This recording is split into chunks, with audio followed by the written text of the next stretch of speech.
नमस्कार. 100 वर्षांनी अक्षय तृतीयेला 6 दुर्मिळ राजयोग मिळालेत आणि काही अशा राशी आहेत की ज्यांना खूप सुख समृद्धी आणि भरपूर पैसा मिळणार आहे. तर त्या राशी आता कोणत्या आहेत आपण बघूयात. अक्षय तृतीयेला तब्बल 6 शुभयोग जुळून येणार आहेत.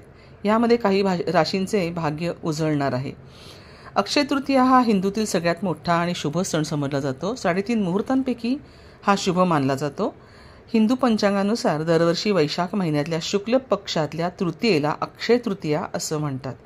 यंदा तृतीयेची तिथी 29 एप्रिल रोजी संध्याकाळी 5:31 सुरू होणार आहे आणि 30 एप्रिल रोजी दुपारी 2:12 समाप्त होणार. उदय तिथीनुसार 30 एप्रिल रोजी अक्षय तृतीयेचा सण साजरा केला जाईल. अक्षय तृतीया ही 3.5 मुहूर्तापैकी एक असल्यामुळे धनाची देवी लक्ष्मीला हा दिवस समर्पित केला जातो.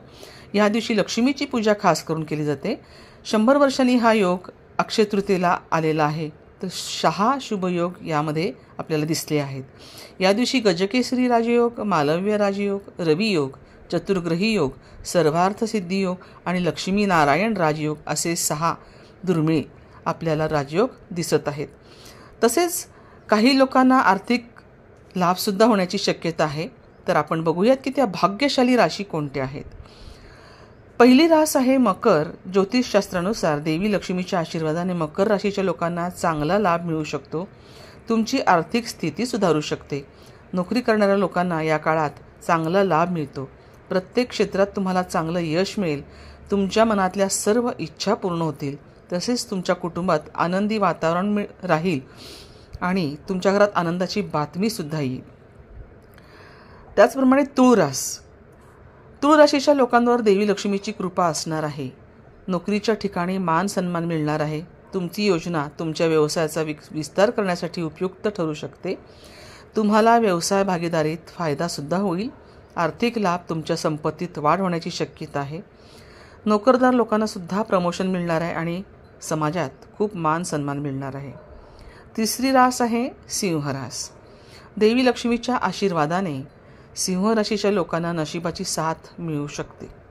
तुम्हाला करिअरमध्ये चांगलं यश मिळू शकतं. आर्थिक स्थितीमध्ये चांगली सुधारणा झालेली दिसू शकते. तसेच परदेशी यात्रेला जाण्याचे योगसुद्धा जुळून येऊ शकतात.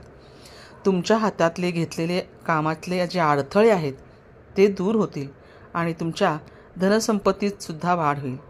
ही जी मी आता माहिती सांगते आहे, ही माहिती तुम्ही ज्योतिषांना वगैरे विचारू शकता आणि त्यांचा आधार घेऊ शकता. अर्थातच ही जी मी आत्ता दिलेली माहिती, ह्या माहितीमध्ये हे जे 3 राशी आहेत ह्यांना फायदा नक्कीच मिळणार आहे.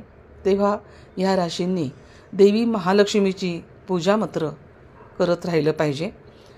कारण की अक्षय तृतीया म्हणजे अक्षय असं मिळणारं, जिथे कुठेही क्षय नाही, कशाचीही कमतरता नाही, असा तो अक्षय दिवस असतो. आणि ह्या दिवशी जर तुम्ही महादेवी लक्ष्मीची पूजा केली, तिला प्रसन्न करून घेतलं, तर तुम्हाला अक्षय पैसा मिळू शकतो. अक्षय सुख समृद्धी मिळू शकते. अक्षय सोनं नाणं मिळू शकतं. अक्षय समाधान मिळू शकतं. तुम्ही जे कराल, चांगलं कराल, तर ते अक्षय मिळेल. म्हणून ह्या दिवशी चांगलं कर्म करा, म्हणजे तुम्हाला अक्षय पुण्य मिळेल. तर भक्त हो, तुम्हाला हा व्हिडिओ आवडला असल्यास नक्की एक लाईक करा, शेअर करा सर्वांना. तसेच नवीन असाल तर ब्रह्मांड नायक ह्या स्वामींच्या चॅनलला सबस्क्राईब करा आणि बेल आयकॉनवर क्लिक करा. श्री स्वामी समर्थ.